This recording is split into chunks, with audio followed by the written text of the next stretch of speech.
Buenas tardes, mi nombre es Montserrat Estefanía Arrea García y yo les hablaré sobre la hemofilia A y B. Soy alumna de la Universidad La Mar y pertenezco al grupo de tercera B. La hemofilia es un trastorno hemorrágico hereditario por el cual la sangre no se coagula de manera adecuada, lo cual puede llevar a causar hemorragias tanto espontáneas después de una lesión, ya sea grave o no. Bueno, se conoce dos tipos de hemofilias, que es la A y la B. La hemofilia A se le conoce como clásica, que es una deficiencia del factor 8 de la coagulación, y la hemofilia B se conoce también como, como enfermedad de Christmas. Esa es un déficit del factor 9, no funciona adecuadamente. La incidencia y la prevalencia de las hemofilias mm, son más frecuentes en hombres que en mujeres debido al tipo de herencia. La hemofilia A se da en uno de cada 5.000 recién nacidos niños y la hemofilia B en uno de cada 20.000. Es causada por una mutación en el cambio de uno de los genes en las proteínas del factor de coagulación, necesarias para formar un coágulo de sangre. Se localizan en el cromosoma X. Por lo tanto, esto nos dicta que la mujer es portadora de ella, pero el hombre es el que tiene más probabilidad de tener hemofilia, ya que solamente tiene un solo gen X. Etiología. La enfermedad está causada por mutaciones en el gen F8, que codifica para el factor de coagulación 8, y en el gen F9, que codifica para el factor de coagulación 9. Y los dos están implicados en hemofilia A y B respectivamente.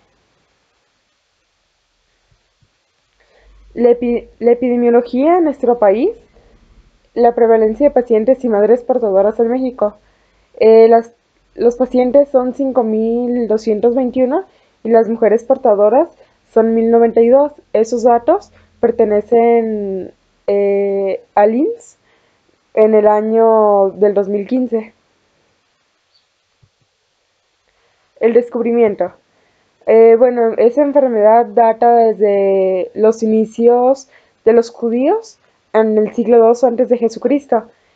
Los varones morían a causa de hemorragias y no se explicaban el por qué pasaba eso, solamente con algunos en la circuncisión. Solamente fueron conscientes del sangrado en algunas familias, no en todas. Después, con el paso del tiempo, esta, este síndrome llegó a las familias francesas, por lo cual se le conoció como una enfermedad de los reyes. En la familia de la reina Victoria, el trastorno de su último hijo Leopoldo se evidenció con hemofilia, en- por los sangrados que tenía tan repentinos, como por ejemplo la circuncisión.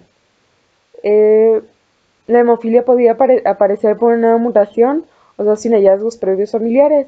Aquí se podía ver que apareció en la familia de la reina Victoria sin haber presentado anteriormente la hemofilia. Como se sabe, pues la hemofilia es más representada en hombres, por lo tanto, hasta cuando llegó su hijo Leopoldo fue que se evidenció. Las dos hijas de la reina Victoria, Alice y Beatriz, no presentaban hemofilia, solamente eran portadoras, lo cual transmitieron a sus descendientes, o sea, a sus hijos, las diversas familias de la realeza de Europa, incluida España y Rusia. Su hijo Alexis, que nació en 1904, y su hijo Nicolás II. Después la nieta de la reina Victoria también fue afectada por esta enfermedad.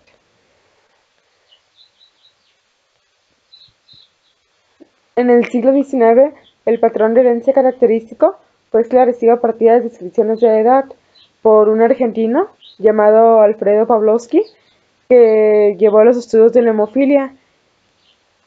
Llevó a decir que era una enfermedad hemofílica homogénea. Él fue el que llamó a la hemofilia de Christmas o la hemofilia clásica.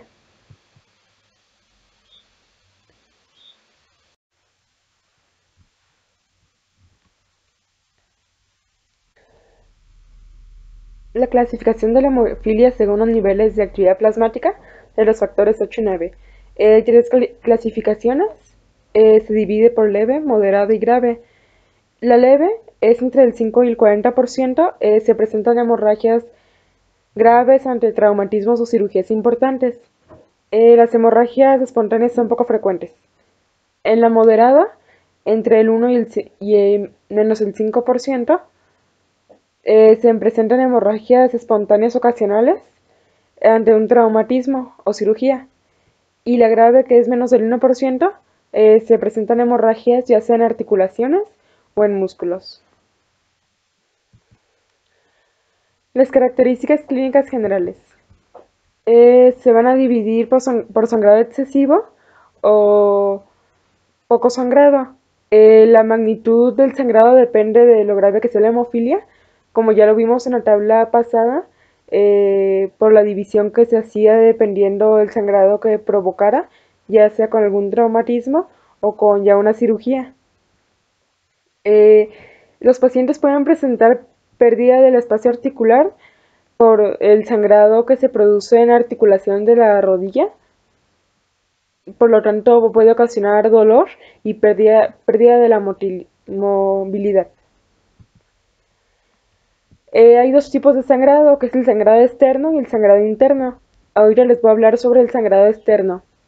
Este se representa en 4 puntos, que puede ser en la boca por una cortada, por un mordisco o por la caída de algún diente. También cuando van al dentista es un sangrado pues significativo en comparación a otras personas que no tienen hemofilia. Sangrado de la nariz sin motivo aparente, sangrado abundante por una cortada leve, y la cortada vuelve a sangrar después de un tiempo de pues haberse cortado. No hay una correcta coagulación. En los signos del sangrado interno, la presencia de sangre en la orina, la presencia de sangre por las heces o materia fecal, y la presencia de moretones grandes, ya sea en los músculos grandes del cuerpo. El sangrado de las articulaciones se da en las rodillas, codos o en otras diferentes. Puede presentarse sin que haya una lesión obvia y por lo que comenté anteriormente, se pierde la movilidad de la articulación y presenta el paciente un dolor muy intenso. Se siente al principio una causa de sensación de presión en la articulación. No hay señales visibles de sangrado, pero luego después de un tiempo se comienza a hinchar, se calienta y duele al doblarla. La hinchazón si persiste, continúa con el tiempo y pues impide la movilidad de la articulación y se presenta un dolor mucho más intenso. Ya el sangrado en el cerebro pues es un nivel mucho más avanzado que los otros. Puede suceder después de un golpe en la cabeza o una lesión más grave. Entre los signos y síntomas del sangrado en el cerebro están los dolores de cabeza intensos, prolongados, vómito incesante, somnolencia, alteraciones en la conducta, debilidad, torpeza en brazos, piernas, dificultad para caminar, vista doble, convulsiones y ataques. ¿Cómo es el diagnóstico? Mediante la historia clínica de antecedentes heredofamiliares. Aquí se busca la herencia familiar, si alguien tuvo antes hemofilia o si la madre puede ser portadora de hemofilia. La semiología de la hemorragia y la exploración física. Aquí también los exámenes de laboratorio para ver los factores de coagulación. Las personas que han tenido pacientes con hemofilia, eh, a sus bebés varones piden que se les haga un examen antes para detectar si la enfermedad está presente al nacimiento y saber si van a ser portadores de ella. En lo prenatal se hace el análisis mediante muestras de vellosidades coriónicas. Los análisis del factor de coagulación también pueden realizarse mediante sangre venosa del cordón umbilical. Pruebas de detección. El hemograma completo es el que ya habíamos comentado anteriormente que se hacía, que mide la cantidad de hemoglobina.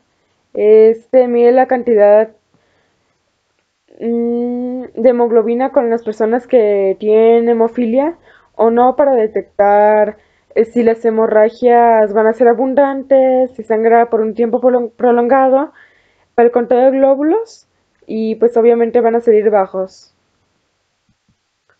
Prueba de tiempo de tromboplastina parcial activado. Esta prueba mide cuánto tarda la sangre en coagularse. Esta pues es una de las más utilizadas, pues mide la capacidad de los factores de coagulación, en especial el 8 y el 9, que son los afectados en estas hemofilias. En esta prueba los resultados de coagulación van a salir más altos porque obviamente hay una deficiencia de los factores 8 y 9 en lo que corresponde a la hemofilia A y B. La prueba del fibrinógeno se hace mediante otras pruebas de coagulación sanguínea, mm, que es otro nombre que utiliza el factor de coagulación, y pues esta también mide cuánto tarda la sangre en coagularse.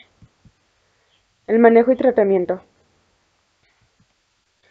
Los derivados plasmáticos se administran después de una hemorragia o para la prevención de sangrados. Estos se administran antes de una cirugía, teniendo el conocimiento previo de que el paciente tiene hemofilia, para evitar un sangrado y por lo tanto pues evitar un shock. La complicación más frecuente es la aparición de anticuerpos dirigidos contra el factor de coagulación. Aquí se administran anticuerpos inhibidores para inhibir la aparición de anticuerpos dirigidos contra el factor. El pronóstico. La evolución histórica de la hemofilia grave, si no es tratada, es mortal durante la infancia o adolescencia, o el tratamiento incorrecto e insuficiente de los hematomas induce una capacidad motora muy disminuida, por lo que habíamos comentado, que se produce un sangrado dentro de las articulaciones y obviamente impide la movilidad y por lo tanto se produce una discapacidad. Y eso fue todo sobre hemofilias. Gracias.